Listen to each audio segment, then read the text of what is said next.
고린도후서 43번째 시간, 그러니까 마지막 시간으로 고린도 전후서를 한번 정리해 보도록 하겠습니다. 여러분 2022년 4월 달부터 시작했던 고린도 전후서 강해가 오늘로써 대단원의 막을 내리게 됩니다. 하나님의 말씀인 고린도 전후서를 우리가 마음속에 잘 새겨놓기 위해서 오늘은 마지막 시간으로 좀 고린도 전후서를 좀 정리하도록 하겠습니다. 여러분 먼저 고린도 어떤 도시라고 그랬습니까? 고대 사회로부터 여러분 지중해 무역에 있어서 굉장히 중요한 도시가 바로 이 고린도라는 도시라고 그랬습니다. 여러분 고린도에는 두 개의 항구가 있었는데 동쪽으로 나 있는 항구는 갱그리아 항구 이렇게 이야기하고 서쪽으로 나 있는 항구는 르카이온 항구라고 이야기했습니다. 여러분 갱그리아 항구는 동쪽으로 이렇게 나 있고 르카이온 항구는 서쪽으로 나 있다. 무엇을 의미하는 걸까요? 고린도라는 도시의 동서에 항구 하나씩 있었어요. 여러분 이것은 무엇을 말하는 거냐면 동양과 서양의 무역을 하는데 굉장히 중요한 도시라고 이야기할 수가 있겠죠. 갱그리아 항구는 동쪽에서 오고 가는 사람들이 드나드는 그런 항구였고, 여러분 르카이온 항구는 서쪽으로 오고 가는 사람들이 다니는 항구였습니다. 그러니까 여러분 지정학적으로 본다면 굉장히 이 고린도가 중요한 도시구나. 여러분 지도만 봐도 알 수가 있는 것이죠. 여러분 그래서 지중해 많은 정복자들이 이 세계 정복을 꿈꿀 때는 가장 먼저 정복해야 되는 그런 도시가 바로 이 고린도라는 도시였습니다. 산업과 무역이 발달해서 엄청난 부가 모이는 그런 도시였어요. 또한 세계에 수많은 사람들이 모여드는 그런 곳이기 때문에 다양한 인종이 있잖아요. 그렇다면 여러분 다양한 문화가 섞여 있는 곳이 바로 이 고린도 지역이었습니다. 고린도 문화에 영향받은 것이 여러분 오늘날 이 시대 가운데서도 고린도 문화에 영향받은 것이 굉장히 많이 있어요. 옛날에 여러분 70년대, 80년대에 교회를 건축을 하게 되면 고딕 양식으로 건축을 했습니다. 고딕 양식이 뭐예요? 삐쭉삐쭉하게. 그 고딕이라는 말이 고린도화, 고린도스러운 그런 뜻이에요. 고딕 양식. 또 여러분 우리가 그런 말 많이 해요. 오이디푸스 컴플렉스라는 말이 있어요. 오이디푸스 컴플렉스. 이게 뭐냐면 엄마의 아들이 아빠를 라이벌처럼 이렇게 생각하는 것. 이거를 여러분 오이디푸스 컴플렉스라고 하는데 이 오이디푸스라는 사람이 바로 고린도의 왕이었습니다. 여러분 고린도는 당시에 세계 4대 도시 중에 하나였습니다. 로마, 고린도, 또 에베소, 알렉산드리아. 이렇게 4개의 도시 중에 굉장히 중요한 도시였고 그때 당시만 하더라도 인구수가 60만 명이 넘었다고 그랬습니다. 여러분 김포가 지금 2000년 후에 김포가 지금 몇만 명이래요. 50만 명이 이제 조금 넘어가는 것 같아요.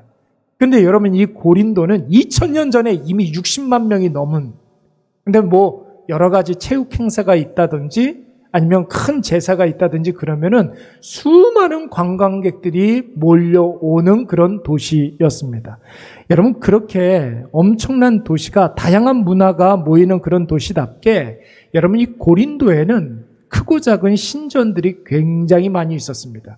고고학적으로 유물을 발굴하는 그런 학자들이 그때 당시만 하더라도 큰 신전이 12개가 있었다라는 것입니다. 여러분 특별히 이 고린도에는 중앙에 아크로폴리스라는 굉장히 큰 산성 같은 게 있었는데 그 위에 아프로디테 신전이 있었어요. 그 신전에서 일하는 여자 사제들이 여러분 낮에는 제사를 돕는 그런 일들을 하고 밤에는 도시로 내려와서 몸을 파는 그런 일들을 했었습니다. 여러분 그렇게 수도 없이 많은 신전에서 일하는 수많은 여사제들이 낮에는 신전에서 수종을 드는 사람들이었지만 밤에는 도시로 내려와서 몸을 파는 그런 창녀들이 되었다고 한다면 여러분 이 고린도 도시는 어떤 도시였습니까? 성적으로 매우 타락한 음란한 도시였다라는 거예요. 그렇게 수많은 신전들이 있고 수많은 창녀들이 있고 여러분 우상의 도시, 음란한 도시, 이 도시가 바로 성적으로 타락한 도시가 고린도라는 것이죠. 그래서 지금도 고린도스럽다, 고린도 사람 같다 이렇게 이야기하는 것은 하나의 욕입니다. 음란한 사람이다, 창녀 같은 사람이다, 문란한 사람이다 이런 뜻으로 많이 사용합니다. 그래서 여러분 고린도를 한마디로 이야기하자면 세 가지로 이야기할 수 있겠죠. 다양한 인종들이 모여 사는 다양한 문화의 이제 도시였다. 두 번째는 재화와 향락이 넘쳐나는, 돈으로 뭐든지 해결하려고 하는, 그리고 쾌락이 있는 음란한 도시였다. 세 번째는 우상 숭배가 만연된 그런 타락한 도시였다. 이렇게 이야기할 수가 있습니다. 그러니까 여러분 고린도 하면은 아예 그냥 머리에 박아 놓으세요. 고린도 교회가 생기기 전까지는 타락한 도시 고린도 이렇게 생각을 해도 거의 무방합니다. 그런데 여러분 이 고린도에 누가 들어갔습니까? 사도 바울이 들어가서 예수와 복음을 증거하지 않았습니까? AD 51년경에 사도 바울이 고린도에 이제 들어가서 예수와 복음을 증거하게 되었는데 예수 믿는 사람들이 생겨나자 이제 그곳에 고린도 교회가 세워지게 된 것입니다. 여러분 사도 바울이 어떻게 고린도에 들어가게 되었습니까? 바울은 원래 다소 지방 사람이라고 그랬잖아요. 다소는 여기에 있습니다. 다소. 고린도하고 굉장히 멀죠. 헬라파 유대인으로 태어났던 사람이에요. 그런데 여러분 이 원래 이름이 사울이었는데 이 아이가 태어나면서부터 율법 교육을 시키면 이해도가 굉장히 높은 거예요. 그리고 가르쳐주지 않은 것도 배우지 않은 것도 책을 보고 독파하여서 그것을 술술술술 이야기할 정도로 굉장히 명석한 사람이었습니다. 여러분 오늘날에도 그러지 않습니까? 지방에서 똑똑한 아이가 이렇게 있으면 서울로 유학을 보내죠. 그렇죠? 그리고 뭐 이렇게 공부를 좀 이렇게 하다가 자기가 좀 뭔가 이게 선진 문화에 대해서 선진 어떤 지식을 습득하기 위해서 유학을 보내잖아요. 여러분 이때 당시에도 마찬가지였어요. 율법에 있어서 명석한 두뇌를 가지고 있는 꼬마 사울을 어렸을 적부터 예루살렘에 유학을 보내게 됩니다. 근데 여러분 부모와 그 지방의 기대대로 바울이 예루살렘에서 율법 교육을 받기 시작하는데 여러분 정말로 이 괄목할 만한 성장을 이루게 됩니다. 그래서 유대교의 본산이라고 이야기할 수 있는 예루살렘에서 바리새파에 속한 바리새파 유대인이 되었고 뿐만 아니라 가말리엘 문화에서 수학하는 사람이 되었습니다. 어느 정도 정치적으로도 기반을 마련한 사람이 되었습니다. 그의 나이 20대 초반의 일이었어요. 그러다가 여러분 예루살렘에서 충격적인 사건 한 가지가 벌어지는데 여러분 그 사건이 무엇이었습니까? 스데반이 돌에 맞아 죽는 것을 두 눈으로 똑똑히 보게 됩니다. 가장 맨 앞열에서 스데반이 돌에 맞아 죽는 것을 보게 되는 거예요. 여러분 그 일 이후에 예루살렘에 피바람이 불기 시작하는데 예수 믿는 사람들 기독교인들을 다 잡아다가 핍박하는 것이 예루살렘의 유행처럼 번지기 시작했습니다. 기독교인 토벌 작전이 이제 대대적으로 벌어지게 되는데 여러분 그 토벌 작전의 제일 선봉장으로 선 사람이 바로 이 청년 사울이었습니다. 그래서 이 기독교인들을 색출하고 체포하고 연행하고 잡아오게 가두는 일에 혁혁한 공을 세웠던 이 청년 사울이 그야말로 유대교의 차세대 리더로 성장하게 되는 것이죠. 그러던 어느 날 그의 일생일대의 엄청난 변화를 경험하지 않습니까? 그날도 다메섹에 있는 그리스도인들을 붙잡으려고 가던 중에 누구를 만났어요? 다메섹 도상에서 빛 대신 예수 그리스도를 만나게 되는 것이죠. 그 이후에 청년 사울은 아라비아에 가서 3년 동안 영성 훈련을 하게 됩니다.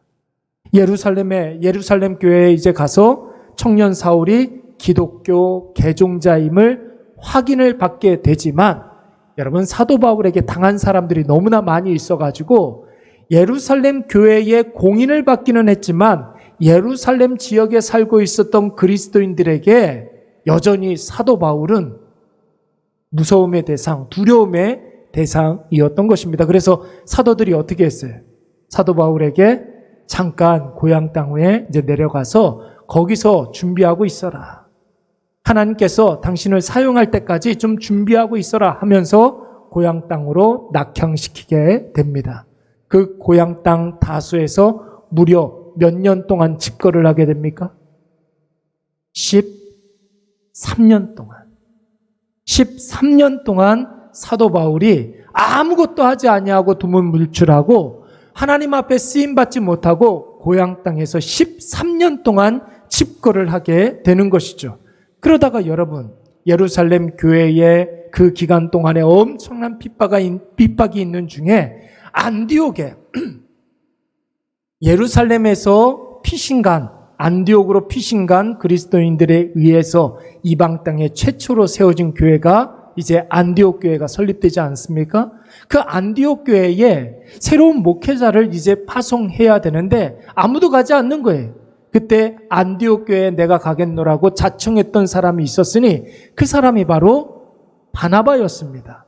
바나바가 안디옥 교회에 부임하면서 자신의 동역자를 한 사람 필요로 했었는데 그 동역자가 바로 다수에서 13년 동안 집거 중에 있었던 사도 바울을 데려다가 함께 안디옥 교회에서 동역을 하게 되는 것이죠.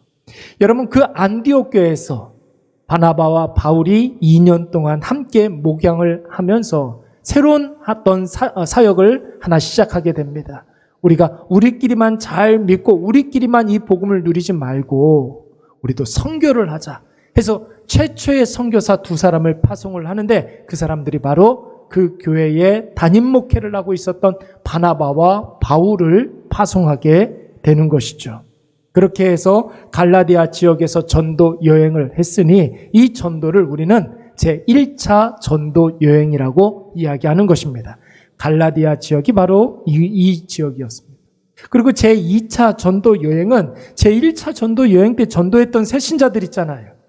원래는 그 사람들이 어떻게 신앙생활 잘하고 있는지 이것을 확인하고 그들의 신앙을 독려하고 위로하려고 제2차 전도 여행을 시작을 했는데 성령께서 강권적으로 유럽으로 인도하면서 드디어 마게도냐의 첫 성읍인 빌립보로부터 이제 제2차 전도 여행 유럽 전도를 시작하게 되는 것입니다. 그리고 우여곡절 끝에 빌립보에서 데살로니가로, 데살로니가에서 베레아로, 베레아에서 아덴으로 흘러 해서 이제 드디어 고린도 지역으로 들어가게 된 것이죠. 그렇다면 여러분 한번 생각해 보십시오. 이런 수많은 일들과 역사를 통해서 고린도에 사도 바울이 도착하여서 복음을 전하고 예수 그리스도의 구원자 되심을 증거한 것은 우연히 어쩌다가 된 일이 아니라는 것이죠. 성령께서 강권적으로 이 고린도에 사도 바울을 도착하게 해 주신 줄로 믿습니다. 여러분, 그리스도인들에게 우연이 있습니까? 없습니까? 어쩌다가 우연히 이런 말을 쓰는 것은 여러분 그리스도인들이 써서 쓸 말이 아닌 것이에요. 하나님께서 그의 인생 가운데 강권적으로 역사하셔가지고 사도 바울을 고린도 교회에 보내주신 것입니다. 하나님께서 고린도에 복음의 빛을 보내주시기 위한 하나님의 특별한 역사로 사도 바울이 고린도에 들어가게 된 것이죠. 여러분, 우리도 마찬가지 아닙니까? 오늘 우리가 예배드리기 위해서 일회교회 예배당에 앉아 있는데 우리 모두가 태어나자마자 이 일회교회를 다닌 것이 아닙니다. 개인의 여러 역사가 나름대로 있었고 여러 우여곡절을 끝에 여기까지 오게 되었는데 여러분, 그 모든 것들이 다 하나님의 은혜의 역사인 줄로 믿습니다. 특별한 하나님의 은혜가 있었기 때문에 오늘 우리가 여기까지 온 줄로 믿습니다. 그렇다면 여러분, 그것으로 끝나는 게 아니죠. 우리가 살아가야 할 앞날도 우리 자신에게 달려있는 것이 아니라 누구한테 달려있습니까? 하나님의 은혜에 달려있다라는 거예요. 우리 인생에 지나왔던 역사와 인생 지도를 이렇게 쭉 펼쳐보시면 하나님의 은혜가 보이고 그 은혜가 나를 복된 곳으로 인도해 가신다는 사실을 분명히 알게 됩니다. 여러분, 그 선명한 역사, 은혜의 역사를 토대로 해서 우리는 그래서 하나님을 조금 더 진지하게 믿을 수가 있는 것이죠. 여러분, 그래요. 우리가 살아가면서 당하는 그런 힘듦과 어려움들은 힘듦을 당할 때에는 그것이 하나님의 어떤 역사였는지 우리가 잘 모를 수 있습니다. 그러나 여러분, 시간이 조금만 지나면 하나님께서 그 일들을 어떻게 사용하시는지 우리가 확인할 수가 있는 거예요. 그때 여러분, 우리가 할 수 있는 말은 하나님의 은혜였다, 이렇게 감탄하며 하나님께 영광 돌려드릴 수가 있는 것이죠. 그래서 여러분, 우리의 인생의 모든 발걸음은 하나님께서 인도하신다는 사실을 여러분 꼭 믿으시기 바랍니다. 그런데 여러분, 고린도 교회 성도들은 사실 그 은혜대로 살지 못했던 것 같습니다.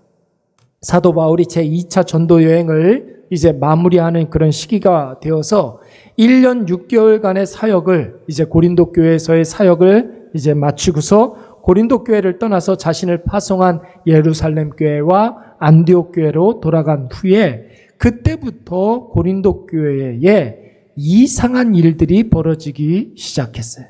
사도 바울이 자리를 비우니까 그곳에 이상한 일들이 벌어지기 시작했는데, 여러분, 지난 시간에 고린도 교회의 문제점 3가지를 말씀을 드렸습니다. 여러분, 그 3가지 문제점이 무엇이었습니까? 첫째, 고린도 교회의 무엇? 세속화가 문제였다. 여러분, 고린도 도시는 어떤 도시였다고 그랬습니까? 우상 숭배가 만연되어 있었고 성적으로 문란하고 타락한 도시였다고 했습니다. 근데 여러분, 고린도의 그 세속화, 우상 숭배와 그리고 음행하는 그런 문제들과 성적으로 타락한 그런 문제들이 교회 안에까지 들어오기 시작했던 것입니다.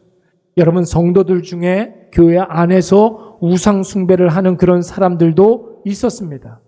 여러분, 평상시에 교회 안에서 하나님 앞에 예배는 드리지만 자신의 삶 속에서 다른 불신자들과 똑같이 우상 숭배하는 그런 사람들이, 그게 아예 당연한 것처럼 여겨지는 그런 사람들이 많아진 거예요.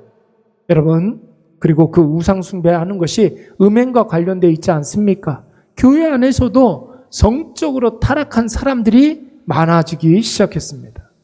고린도 교회의 2번째 문제는 또 무엇입니까? 서로 편을 나누고 싸우기 시작했다라는 거예요. 파벌이 생겨나기 시작했습니다. 어떤 사람은 베드로파다, 나는 아볼로파다, 나는 게바파다. 베드로가 게바니까 나는 사도 바울파다, 나는 베드로파도 아니고 사도 바울파도 아니고 아볼로파도 아니고 나는 그리스도파다 하면서 그리스도의 이름으로 또 다른 당을 하나 만들기 시작했던 거예요. 여러분, 나누어져서 서로 비난하고 서로 갈등하는 일들이 고린도 교회 안에 있게 된 것이죠. 그야말로 고린도 교회가 외우 내환의 그런 상황에 봉착하게 된 것입니다. 3번째 문제점은 무엇이냐면, 교회에 낯선 사람들이 들어오는 그런 과정에서 영지주의자들이라든지 유대교의 율법주의자들이라든지 혹은 유사 종교에 심취한 사람들이 많이 유입되었다라는 것이죠. 그래서 여러분, 그 사람들이 조금 이렇게 아는 척하면서 복음이 아닌 것들을 자꾸만 가르치기 시작했습니다. 그들은 교회를 이용해서 자신의 유익을 취하는 그런 사람들이었는데, 여러분, 이 목적을 이루기 위해서 제일 먼저 공격한 사람이 바로 사도 바울을 공격하기 시작했다라는 거예요. 그래서 여러분, 온갖 모함과 있지도 않은 말들로 사도 바울을 비난하고 바울을 공격하기 시작했는데, 여러분, 그러한 거짓 교사들의 주장에 선동된 이 고린도 교회 성도들이 굉장히 많이 있었습니다. 그래서 바울이 전도해서 그리스도인들이 된 사람들 가운데 이 거짓 교사들에게 선동된 사람들이 많아져서 사도 바울이 눈물로 전도하며 양육시켰던 그 그리스도인들이 오히려 사도 바울을 공격하는 그런 사람들이 되어버리고 말았습니다. 여러분, 그런 와중에 사도 바울은 지금 어디에 있습니까? 고린도를 떠나서 에베소에 잠깐 들렸는데, 여러분, 이 에베소는 고린도보다 훨씬 더 큰 도시였어요. 안디옥으로 돌아가는 길에 잠깐 에베소에 기항을 했다가 거기서 짬이 나가지고 전도를 했는데, 아주 잠깐이지만 거기서 예수를 믿는 사람들이 많아진 거예요. 의외로 예수 믿는 사람들이 많았습니다. 그래서 자신과 동행했던 브리스길라와 아굴라 부부를 거기에 에베소에 남겨두고 선교 보고하기 위해서 바울은 다시 안디옥으로 돌아갔다가 볼일을 다 본 이후에 곧바로 짐을 다시 싸서 에베소로 달려오게 된 것입니다. 그것을 바로 우리는 제3차 전도 여행이라고 이야기하는 것이죠. 그러니까 여러분, 제2차 전도 여행은 고린도를 중심으로 해서 사역을 했던 게 제2차 전도 여행, 제3차 전도 여행은 에베소를 중심으로 해서 전도 활동을 했던 게 제3차 전도 여행이라고 이야기를 합니다. 에베소에 당도를 했었을 때 그제서야 비로소 고린도에 있었던 여러 가지 문제점들을 소식을 듣게 된 거예요. 그래서 사도 바울이 직접 고린도에 갈 수는 없고 그때 뭘 썼습니까? 편지를 한 통 썼어요. 이것이 바로 고린도에 첫 번째로 보내는 서신서, 고린도 전서가 아닙니다. 고린도 전서를 쓰기 전에 보냈던, 먼저 썼던 1차 편지라고 이야기를 할 수가 있는 것이죠. 교회 안에 일어나고 있는 여러 가지 문제들에 대해서 언급을 하면서 디모데를 통해서 그 문제들을 좀 해결하라고 그렇게 디모데 편에 편지를 보냈습니다. 근데 나중에 고린도 교회에서 돌아온 디모데의 이야기를 들어보니까 그 편지로도 문제가 해결되지 않았다는 이야기를 듣게 되는 거예요. 그래서 이번에는 사도 바울이 조금 더 엄혹한 그런 편지를 썼는데 그 편지가 바로 고린도 전서였습니다. AD 55년경에 쓴 편지가 고린도 전서였어요. 그 편지가 우리가 알고 있는 고린도 전서의 말씀인데 사도 바울의 아들과 같은 제자 디모데가 이번에는 고린도 교회의 상황을 직접 보고 왔기 때문에 이 고린도 전서에는 고린도 교회의 문제점들이 조목조목 언급이 되게 되는 것이죠. 그리고 그 문제점들에 대해서 해결점도 사도 바울이 이제 이야기를 하게 됩니다. 그런데 여러분, 그 편지를 받고 고린도 교회 성도들이 변했습니까? 문제가 해결되지 않는 거예요. 오히려 사도 바울이 편지를 썼다고 해서 사도 바울에 대한 공격이 더 심해졌습니다. 그래서 사도 바울이 이번에는 직접 고린도 교회를 방문하지 않습니까? 성도들을 위로하고 격려하고 그들의 잘못된 부분들을 좀 가르쳐주고 그러기 위해서 고린도 교회를 방문을 했는데 여러분, 이 방문의 성격이 눈물의 방문이라고 이야기합니다. 왜 그렇습니까? 사도 바울이 방문을 했어도 전혀 고린도 교회 성도들이 변할 생각을 하지 않는 거예요. 오히려 거짓 교사들에게 선동이 되어서 사도 바울의 말을 듣지 아니하고 심지어는 사도 바울에게 삿대질을 해가면서 대들고 바울을 공격하는 그런 사람들도 있었고 바울을 몰아내자고 이야기하는 사람들도 있었습니다. 그래서 여러분, 큰 수치를 당하고 다시 돌아오게 되는 거예요. 수치의 방문, 눈물의 방문, 근심의 방문이라고 이야기합니다. 그 고린도 교회에서 수치를 있는 대로 당하고 난 다음에 다시 마게도냐로 돌아와서 이제 사도 바울이 마지막 편지를 쓰게 됩니다.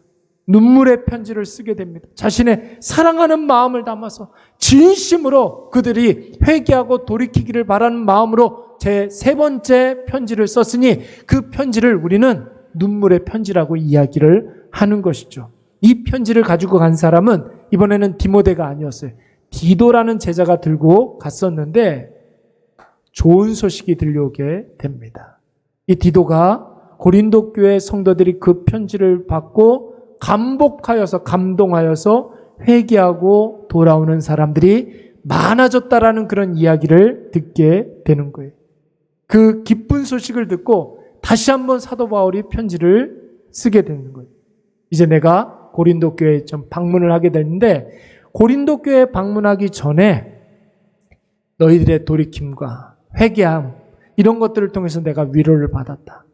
그러나 고린도 교회에 있는 문제들을 빨리 하루속히 종식시키기 위해서는 내가 가야 된다. 이런 내용들을 편지를 쓰게 됩니다. 이 편지가 바로 고린도 후서가 되는 것이죠. 여러분, 그 후에 사도 바울이 고린도 교회를 재방문해서 고린도 교회에 있었던 여러 가지 문제들을 직접 해결하고 고린도 교회에 머물면서 여러분, 이때 고린도 교회에 머물면서 로마서를 쓰게 되는 것입니다. 그래서 다음 주부터는 우리가 로마서 말씀을 좀 보려고 하는 거예요. 로마서에 어떤 내용들이 들어가 있는지. 마지막으로 고린도 교회에 머물면서 쓴 서신서가 바로 로마서가 되는 것이죠. 다시 그래서 육로를 통해서 로마서를 쓰고 육로를 통해서 역순으로 아가야와 마게도냐를 이제 가가지고 이번에는 배를 타고 예루살렘으로 돌아가게 되는 것입니다.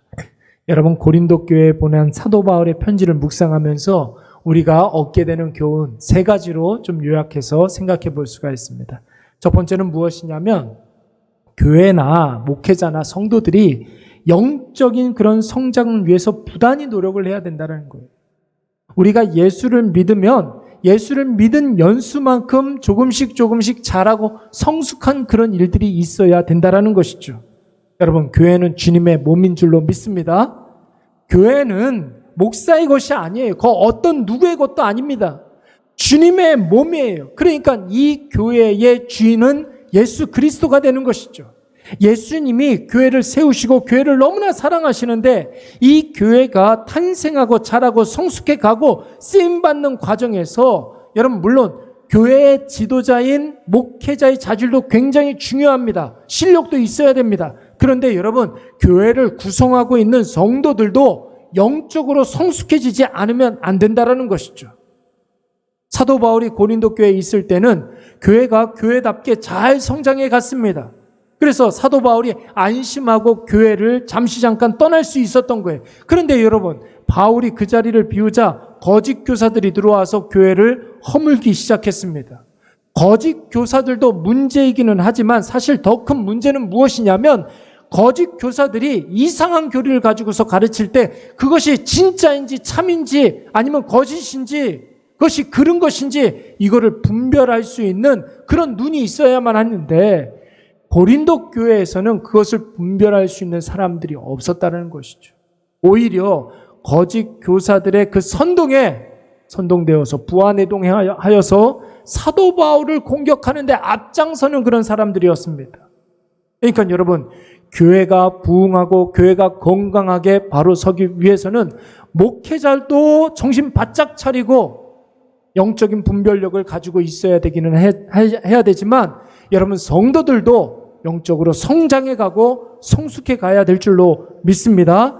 교회가 좋은 교회냐 안 좋은 교회냐 그것을 결정하는 것은 목회자에게만 달려있는 게 아니에요.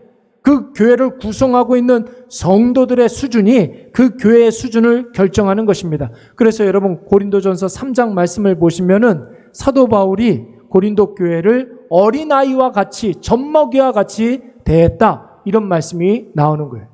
우리 사랑하는 일회교회는 무엇보다도 해가 가면 갈수록 모든 성도들이 주 안에서 조금씩 더 성장하고 건강한 교회로 바로 세움을 받고 하나님 앞에 쓰임을 받으시는 귀한 교회가 되시기를 간절히 축원합니다.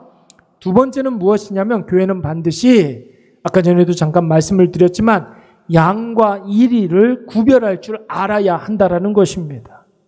예수님께서 마태복음 18장 말씀을 보시면 이런 말씀을 하셨습니다. 제가 한번 읽어보도록 하겠습니다. 너희 생각에는 어떠하냐? 만일 어떤 사람이 양 100마리가 있는데 그 중에 하나가 길을 잃으면 그 99마리를 산에 두고 가서 길 잃은 양을 찾지 않겠느냐? 진실로 너희에게 이르노니 만일 찾으면 길을 잃지 아니한 99마리보다 이것을 더 기뻐하리라. 이런 말씀이 있어요. 100마리의 양 중에 한 마리를 잃으면 참된 목자는 그 양 한 마리를 찾으러 간다라는 것이죠. 어떤 사람들이 사도 바울에게 공격하기를 그렇게 이야기할 수 있습니다. 예수님은 100마리 중에 한 마리를 잃어버리면 99마리를 놔두고 그 한 마리를 찾으러 간다고 했는데 당신은 그 거짓 교사라고 하는 사람들이 불쌍하지도 않습니까? 왜 그 사람들을 치리합니까? 왜 그 사람들을 교회에서 몰아내려고 합니까? 이런 어떤 항의를 받을 수 있었다라는 것이죠. 그런데 여러분, 본질적으로 무엇이 중요합니까? 그 사람들은 양이 아니라는 거예요. 교회 안에는 얼마든지 거짓 교사, 아니 이리가 들어올 수 있다라는 것이죠. 이리 한 마리가 들어와서 여러분 울타리 안에 있는 양들을 해칠 수가 있기 때문에 교회는 이리인지 양인지 이것을 분별할 수 있어야 한다라는 것입니다. 여러분, 거짓 교사는 일이지 양이 아니지 않습니까? 그래서 여러분 마태복음 7장 15절 말씀을 보시면 예수님께서 말씀하시기를 거짓 선지자들을 삼가라. 양의 옷을 입고 너희에게 나오나 속에는 노략질하는 일이라. 어떤 분이 그런 이야기를 했어요. 이제 교회를 나가기 시작하고 이제 새롭게 신앙생활을 하려고 마음을 먹고 주변 사람들한테 이야기를 했다고 합니다. 그런데 주변 사람들이 반 정도는 신앙생활을 다시 시작했다고 그러니까 기대하는 사람들도 있지만 반 정도는 이 김포 지역에 갑자기 이단 사입에 이상한 어떤 신앙을 갖고 들어온 사람들이 많은데 좋은 교회를 가야 되는데 이상한 교회 가면 안 된다고 걱정하는 사람들이 굉장히 많더라는 거예요. 여러분, 실제로 목회자인 제가 이 구례동을 이렇게 볼 때 피부로 느껴지겠어요. 그런 것들이. 또 여기는 사람들이 많이 모이는 곳 아닙니까? 이단들이 대놓고 포교하는 그런 일들을 여러분 얼마나 많이 볼 수 있는지 몰라요. 여호와의 증인들은 그냥 아예 그냥 진치고 있잖아요. 그렇죠?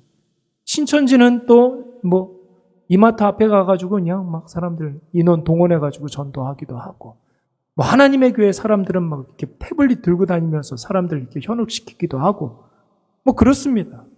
근데 그에 반해서 올바른 그런 신앙을 갖고 있는 교회들이 노방전도하는 그런 일들이 조금씩 좀 이게 좀 찾아보기가 힘든 것 같아요. 여러분, 전도하는 일에 힘쓰시기 바랍니다. 우리 일액교회를 하나님께서 구례동에 세워주신 이유가 무엇이겠습니까? 이 구례동은 외지에서 들어온 사람들이 굉장히 많아요.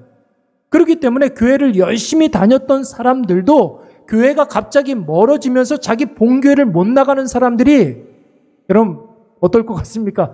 다 주변에 그런 사람들 많이 있잖아요. 굉장히 많습니다.